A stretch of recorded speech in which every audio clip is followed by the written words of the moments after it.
Bismillahirrahmanirrahim. Assalamualaikum warahmatullahi wabarakatuh.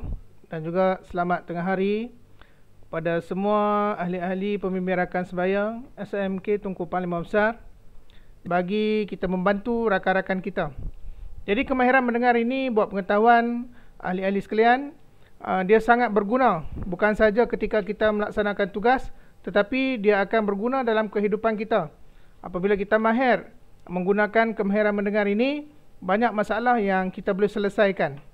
Jadi dalam kemahiran mendengar, kalau kamu lihat sebelum ini, cikgu pernah membuat satu video berkenaan kemahiran mendengar di dalam kelas.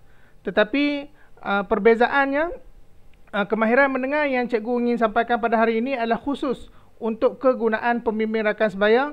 Dia berbeza lah apabila kita mendengar di dalam kelas dan juga kita mendengar ketika kita melaksanakan tugas sebagai PRS, dia ada perbezaan. Jadi ciri-ciri kemahiran mendengar yang baik yang pertama adalah, kita lihat slide yang pertama. Ketika kamu menguruskan sesuatu masalah ataupun berjumpa dengan seseorang klien, yang pertama sekali kamu perlu lakukan apa dia? Yang pertama, mesti pandang orang yang bercakap. Ketika kamu mendengar klien menyampaikan sesuatu, kamu mesti melihat ke arah beliau. Kamu tidak boleh membelakangkan beliau. Kamu juga tidak boleh pandang ke arah lain. Seolah-olah kamu tidak memberi perhatian kepada klien kamu.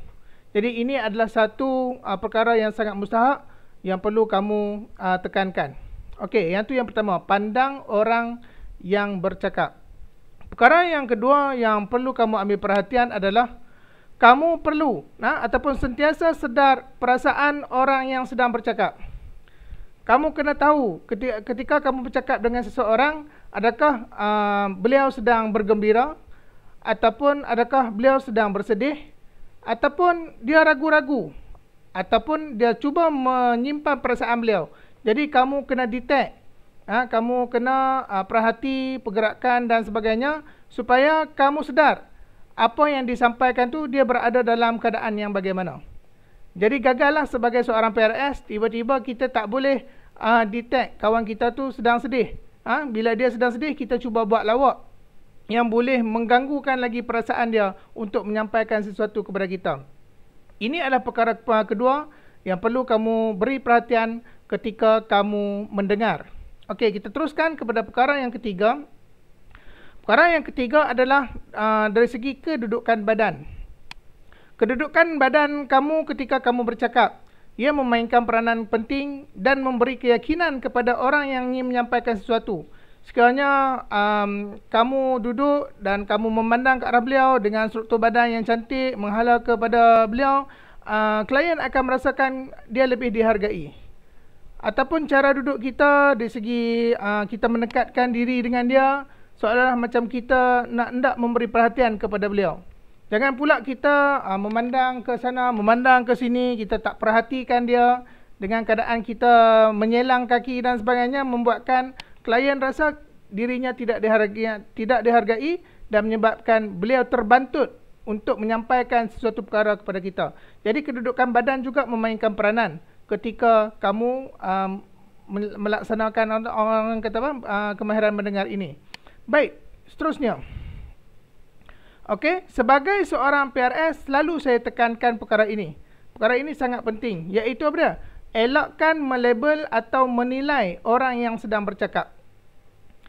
Kadang-kadang kita tak sempat orang bercakap, katakanlah pelajar itu sentiasa dimarahi guru dan sebagainya. Apabila dia datang kepada kita, kita terus label, kita letak label, budak ini budak yang bermasalah, budak-budak ini budak yang penipu, budak-budak ini selalu menimbulkan masalah dalam kelas. Jadi apabila berlaku perkara ini, kamu tidak boleh nak melaksanakan tugas PRS kamu dengan berkesan. Jadi bukan saja PRS, kaunselor juga. Inilah yang sangat penting. Kita tidak boleh menilai orang terlalu awal.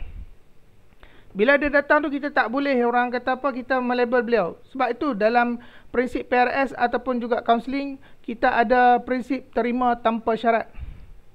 Kita tidak kira latar belakang beliau bagaimana, dan kita akan cuba membantu sedaya upaya.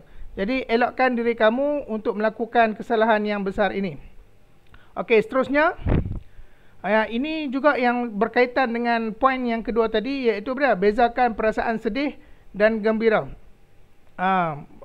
Melalui mimik muka, air mata, senyuman, pergerakan badan dan sebagainya. Maksudnya kita kena bezakan dan kita kena masukkan diri kita dalam keadaan empati kepada klien kita. Jadi bila ada unsur-unsur ini di dalam kemahiran mendengar kamu, maka banyaklah masalah yang boleh diselesaikan. Kadang-kadang kita tidak perlu bertindak lain pun. Sebenarnya orang datang kepada kita sebenarnya nak bercerita sahaja. Tetapi apabila kita gagal untuk mendengar dengan baik, maka masalah itu tidak dapat diselesaikan. Pada saya, banyak perkara yang pelajar-pelajar yang datang ke bilik saya, 80% daripada masalah yang diceritakan hanya saya selesaikan dengan kemahiran mendengar saja. Jadi maksudnya, apabila kita mendengar dengan baik, dia boleh melegakan orang yang bercerita. Apabila kita mendengar dengan baik, dia boleh mengamankan hati. Okey? Orang-orang yang datang berjumpa dengan kita. Jadi ini bukan saja kamu boleh guna ketika kamu bertugas sebagai PRS, tetapi kamu juga boleh guna dalam kehidupan kamu berkeluarga sehinggalah kamu tua nanti. Jadi saya rasa itulah perkongsian saya pada hari ini berkenaan dengan kemahiran mendengar, dan kemahiran mendengar ini perlu dilatih. Dia tidak boleh datang dengan sendirinya, perlu dilatih. Kita kena sedar kita mendengar, kita hendak menjadi seorang pendengar yang baik, dan perkara ini perlu dilatih supaya kamu menjadi seorang yang mahir. Jadi saya rasa setakat itu saja. Kita akan berjumpa di lain masa. Mudah-mudahan saya diberi kekuatan untuk meneruskan perbincangan kita untuk memperkasakan pembimbing rakan sebaya di SMK Tunku Panglima Besar. Sekian, Assalamualaikum warahmatullahi wabarakatuh.